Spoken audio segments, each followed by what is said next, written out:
اعوذ باللہ من الشیطان الرجیم بسم اللہ الرحمن الرحیم۔ سورہ اعراف کے دوسرے رکوع میں قصہ آدم و ابلیس قرآن حکیم میں دوسری مرتبہ بیان ہو رہا ہے۔ اس سے پہلے یہ سورہ بقرہ میں اس کے چوتھے رکوع میں آ چکا ہے۔ البتہ آپ دیکھیں گے کہ اگرچہ یہ قصہ جو ہے قرآن مجید میں 7 مرتبہ آیا ہے، 6 مرتبہ مکی صورتوں میں اور 1 مرتبہ مدنی صورت میں، لیکن یہ کہ ہر جگہ کوئی نہ کوئی بات نئی ہے، اس لیے کہ جس دور سے بھی یہ تحریک جو ہے حضور کی دعوت کی گزر رہی تھی، اس دور کے حوالے سے کچھ چیزیں جو ہیں وہ ہر جگہ پر آپ کو مزید نمایاں ملیں گی۔ اب مثلاً اس رکوع کے شروع میں ہمیں وہ عظیم آیت ملی ہے کہ جس میں جمع کا صیغہ اختیار کیا گیا ہے، وَلَقَدْ خَلَقْنَاكُمْ ثُمَّ صَوَّرْنَاكُمْ ثُمَّ قُلْنَا لِلْمَلَائِكَةِ اسْجُدُوا لِآدَمَ فَسَجَدُوا إِلَّا إِبْلِيسَ۔ اس کے بارے میں پچھلی مرتبہ میں عرض کر چکا ہوں۔ اب دوسری بات جو آ رہی ہے وہ یہ ہے کہ جو شیطان نے ورغلایا حضرت آدم کو اور حضرت حوا کو سلام علیہما، کہ جس درخت کا پھل کھانے سے اللہ تعالیٰ نے انہیں روک دیا تھا، کسی طریقے سے ورغلا کر انہیں اس درخت کا پھل کھانے پر آمادہ کر لیا۔ اس کے لیے لفظ آیا فوسوس لہما۔ یہ وسوسہ اصل میں ہم یہ سمجھتے ہیں کہ شاید یہ چیزیں اس طور سے ہو رہی تھی جیسے کہ ہم ایک دوسرے کے سامنے کھڑے باتیں کر رہے ہیں، ایک دوسرے کو پہچان رہے ہیں، لیکن حضرت آدم اور حوا کے بھی دلوں میں وسوسہ اندازی کی ہے شیطان نے، جیسے کہ شیطان وسوسہ اندازی کرتا ہے ہمارے دلوں میں۔ یہ مکالمے اس طرح کے نہیں ہے کہ وہ ایک ہی محفل میں کھڑے ہوئے، عام طور پر سورہ بقرہ کے چوتھے رکوع میں بھی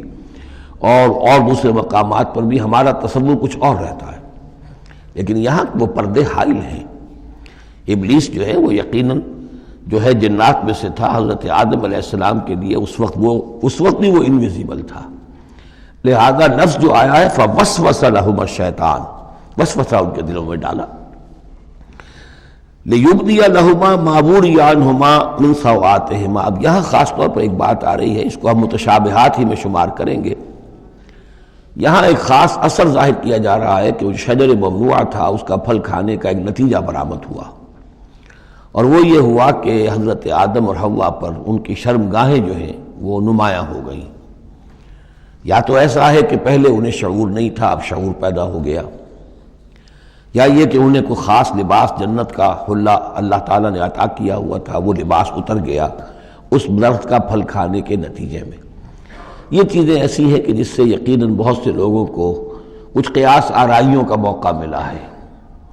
بعض لوگوں کے نزدیک یہ نیکی اور بدی کی تمیز کا درخت ہے اصل میں، کہ جس کو کھاتے ہی نیکی اور بدی کی تمیز پیدا ہو جاتی ہے۔ بعض حضرات کا خیال یہ ہے کہ یہ اصل میں پہلا سیکشول ایکٹ ہے آدم اور حوا کے مابین، جس کو اس سے تعبیر کیا گیا ہے۔ یہ مختلف آراء ہیں، مختلف جو ہیں اس میں قیاسات ہیں، لیکن صحیح بات شکل یہی ہے کہ اس کے ضمن میں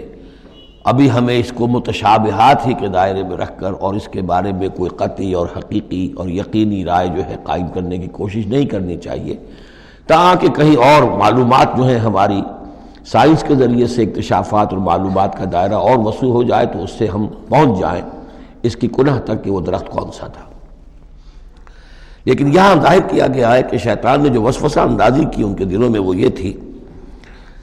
فوسوس لهما الشیطان ليبدي لهما ما وري عنهما من سوآتهما وقال ما نهاكما ربكما عن هذه الشجرة۔ اور اس نے کہا، یہ وسوسہ اندازی کی کہ نہیں روکا ہے آپ دونوں کو آپ کے رب نے اس درخت سے،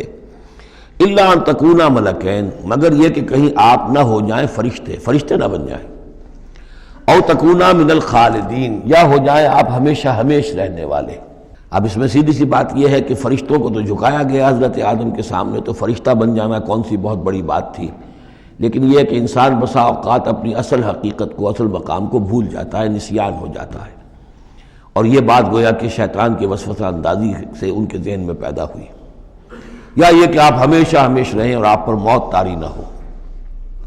وَقَاسَمَهُمَا إِنِّي لَكُمَا لَمِنَ النَّاصِحِينَ، اور انہوں نے قسمیں کھا کھا کر اس نے یقین دلایا میں آپ کے لیے بہت یعنی مخلص ہوں، اور جو رائے دے رہا ہوں وہ بہت صحیح ہے۔ فدلاہما بغرور، تو دھوکہ دے کر انہیں، جس کو ہم کہتے ہیں مائل کر ہی لیا، شیشے میں اتار ہی لیا۔ فلما ذاق الشجرۃ، تو جب ان دونوں نے چکھ لیا اس درخت کے پھل کو، بدت لہما سوآتہما، ظاہر ہو گئی ان پر ان کی شرمگاہیں، واتفقا یخصفان علیہما من ورق الجنہ، اور وہ اب لگے درخت کے جو جنت کے پتوں کو گانٹھ کر اپنے لیے لباس بنانے کے لیے۔ تفقا یخصفان، گانٹھنے لگے، جوڑنے لگے کہ جو جنت کے پتے تھے ان کو سی کر آپس میں اپنی سطر جو ہے سطر پوشی کریں اور اپنی شرمگاہوں کو ڈھانپیں۔ وَنَادَاهُمَا رَبُّهُمَا، اور اب پکارا انہیں ان کے پروردگار نے، أَلَمْ أَنْهَكُمَا، کیا میں نے منع نہیں کیا تھا تمہیں، أَن تِلْكُمَا الشَّجَرَةَ، اس درخت سے، وَأَقُلْ لَكُمَا، اور میں نے کیا کہا نہیں تھا تم سے، إِنَّ الشَّيْطَانَ لَكُمَا عَدُوٌّ مُّبِينٌ، کہ شیطان تم دونوں کے لیے بڑا کھلا دشمن ہے۔ قَالَا رَبَّنَا ظَلَمْنَا أَنفُسَنَا، تو ان دونوں نے کہا کہ اے رب ہمارے، ہم نے اپنے اوپر ظلم کیا، زیادتی کی، ہم اپنی غلطی کا اعتراف کرتے ہیں۔ وَإِن لَّمْ تَغْفِرْ لَنَا وَتَرْحَمْنَا لَنَكُونَنَّ مِنَ الْخَاسِرِينَ، اور اگر تو نے ہمیں معاف نہ فرما دیا اور ہم پر رحم نہ فرمایا تو ہم تو تباہ ہونے والوں میں ہو جائیں گے۔ یہاں ایک بات اور نوٹ کر لیجئے، ایک تو یہ کہ یہاں کہیں بھی ایسا اشارہ نہیں ہے کہ ابلیس نے یہ وسوسہ ابتداءً حضرت حوا کے دل میں کیا۔ عام طور پر ہمارے ہاں جو کہانیاں مشہور ہیں وہ یہ ہے کہ حوا جو ہے ذریعہ بنی ہے حضرت آدم کو بھی گمراہ کرنے کا۔ کوئی اشارہ نہ سورہ بقرہ میں اس کا ہے نہ یہاں ہے، بلکہ جمع کوئی جو تثنیہ کا صیغہ ہے مسلسل چل رہا ہے، ان دونوں کے لیے معاملہ ہے، بیک وقت ہے۔ تو یہ اصل میں جو عیسائی دنیا میں تصور پیدا ہوا ہے کہ عورت فی نفسہ ہی برائی کی مظہر ہے، ایو سے ایول، ایو حوا اور ایول بری شے، یعنی عورت فی نفسہ ہی برائی کی جڑ ہے۔ چونکہ ان کے ہاں رہبانیت پیدا ہوئی، شادی نہ کرنا جو ہے وہ گویا کہ اعلیٰ روحانی زندگی کے لیے شرط قرار پایا، عورت سے قرب اور تعلق جو ہے وہ بڑی گھٹیا بات، دنیا داری کی زندگی، حیوانی زندگی قرار پائی۔ تو یہ تصورات قرآن میں کہیں نہیں ہیں۔ یہ تو جیسے کہ آدم کا معاملہ تھا ویسے حوا کا معاملہ تھا، اور شیطان نے دونوں کو ورغلایا ہے اور دونوں نے اللہ سے معافی مانگی ہے۔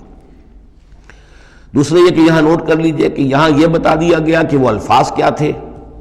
وہاں سورہ بقرہ میں ہم پڑھا آئے فَتَلَقَّى آدَمُ مِن رَبِّهِ كَلِمَاتٍ فَتَابَ عَلَيْهِ، حضرت آدم کے